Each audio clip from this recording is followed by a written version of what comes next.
¿Qué tal? Hoy nos metemos de lleno en un trabajo verdaderamente fascinante. Vamos a desmenuzar las ideas de Daniel Ricardo Noboa sobre la inteligencia relacional y la alfabetización en este nuevo mundo. Y la verdad es un material que te vuela la cabeza porque cambia por completo las reglas del juego. Olvídense de escuchar sobre inteligencia artificial desde la comodidad de los grandes centros tecnológicos.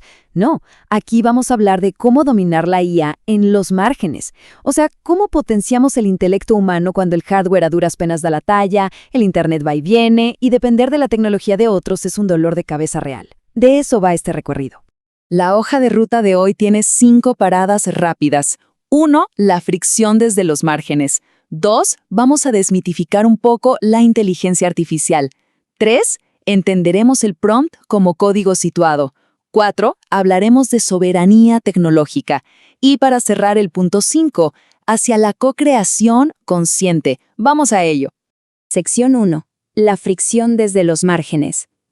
Para arrancar, tenemos que hablar de algo llamado fricción invisible. Esa barrera silenciosa con la que chocan todos los días quienes operan lejos de los grandes epicentros tecnológicos. Porque, seamos sinceros, hay una desconexión enorme en la literatura actual sobre IA.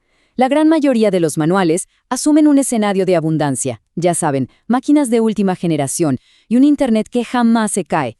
Pero, ¿qué pasa cuando nos vamos a la periferia? Imaginen una escuela rural en plena Patagonia. Estamos hablando de computadoras que con suerte tienen 8 GB de RAM y una conexión a Internet totalmente intermitente. El texto nos advierte sobre una distorsión epistémica muy fuerte.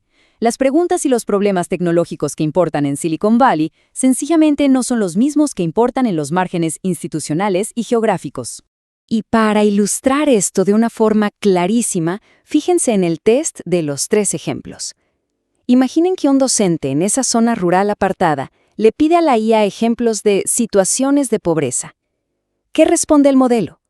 Habitualmente lanza escenarios de grandes ciudades, como personas sin hogar durmiendo en las calles o familias viviendo en sus autos.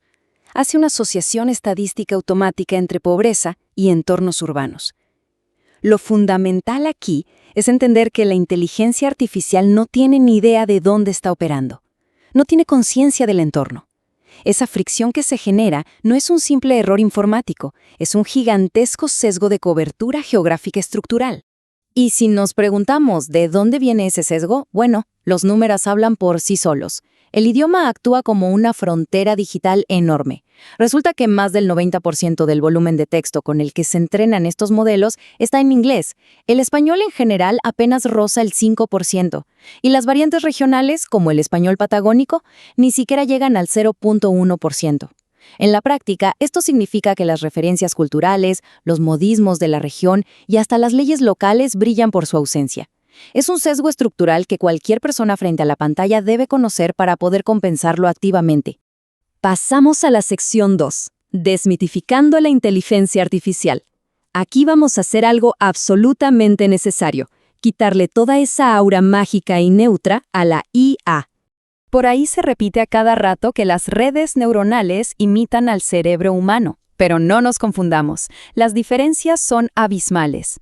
Un cerebro humano guarda recuerdos específicos, tiene un cuerpo físico y aprende todos los días de sus vivencias. En un contraste total, un modelo de lenguaje grande, un LLM, no tiene ningún recuerdo entre una sesión y otra, no tiene cuerpo y es básicamente un motor de inferencia estadística congelado en el tiempo. No es un cerebro que piensa, es una calculadora enorme de lenguaje. Para entenderlo sin magia y con matemáticas, hay que hablar de los tokens. El modelo no lee palabras, las convierte en tokens, y a cada token le asigna un vector numérico inmenso, de digamos 4096 dimensiones. ¿Qué significa esto en la vida real? Que cuando decides cambiar una simple palabra por un sinónimo, no estás haciendo un ajuste de estilo literario. Lo que estás haciendo es seleccionar coordenadas numéricas completamente distintas en un gigantesco mapa matemático para acotar las probabilidades de respuesta.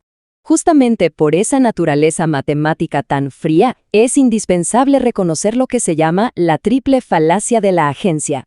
Número 1. El sistema no tiene intenciones ni objetivos propios. Número 2. No entiende en absoluto el significado de lo que está procesando. La semántica no existe para él. Y número 3, la falacia dialógica. No estamos conversando con una persona, sino interactuando con un proceso probabilístico. Creer que la herramienta tiene vida propia es el primer gran obstáculo para operarla como se debe. Frente a este panorama, emerge el corazón de todo este análisis, la inteligencia relacional. Ya no basta con escribir un par de órdenes a ver qué sale, es todo un arte. Significa entender a fondo la lógica algorítmica y los sesgos que trae de fábrica para dejar de ser simples consumidores pasivos. Se trata de convertirnos en colaboradores activos que dirigen la herramienta manteniendo siempre, sin excepciones, el juicio crítico sobre el resultado. Bien, sección 3. El prompt como código situado. Bajemos esto a la práctica. ¿Cómo ejercemos esta inteligencia relacional mediante nuestras instrucciones? El punto clave aquí es cambiar el chip sobre lo que hacemos frente al teclado. Un prompt no es una sugerencia casual ni una charla amena. Matemáticamente hablando, es un vector de condiciones iniciales. Al configurarlo, estás definiendo exactamente la distribución de probabilidades de las palabras que van a aparecer en tu pantalla. Un prompt no se responde, se configura de manera estratégica. Para obligar al modelo a entender el contexto situado, que, como ya vimos, ignora por completo, se necesita una configuración ultra precisa. Y para eso hay 6 ingredientes estrella. Primero, asignarle un rol. Segundo, darle contexto geográfico y situacional. Tercero, delimitar la tarea sin ambigüedades. Cuarto, exigirle un formato de salida exacto. Quinto, ponerle restricciones de lo que debe y no debe hacer. Y por último, fijar un criterio de calidad. Con estos límites, le cortas el espacio a la herramienta para que no empiece a divagar. Pero el orden en que pones todo eso importa muchísimo, por algo llamado recencia estratégica. Los mecanismos de atención de la IA le dan muchísimo peso a lo último que leen. Así que el flujo correcto es volcar todo el contexto extenso y los documentos larguísimos al principio y dejar tu instrucción principal, junto con las restricciones, hasta el mismísimo final. Si lo haces al revés, tu orden maestra se diluye en un mar de tokens y la IA probablemente la pase por alto. Sección 4. Soberanía tecnológica y modelos locales. Entendidas la mecánica de uso, toca hablar de la dimensión institucional, porque el problema de fondo no es solo cómo usarla, sino de quién es la máquina. Para anclar esta idea, tenemos una metáfora brutal, el exoesqueleto situado. Piénsenlo así. Un exoesqueleto industrial en una fábrica no reemplaza los músculos de quien lo usa, sino que multiplica su fuerza física. De manera idéntica, la IA multiplica nuestro alcance cognitivo, dándonos una oportunidad de equilibrar la balanza frente a la falta de recursos. Pero, y este es un pero gigante, esto solo funciona si hay un humano lúcido que sigue evaluando y dirigiendo cada movimiento del aparato.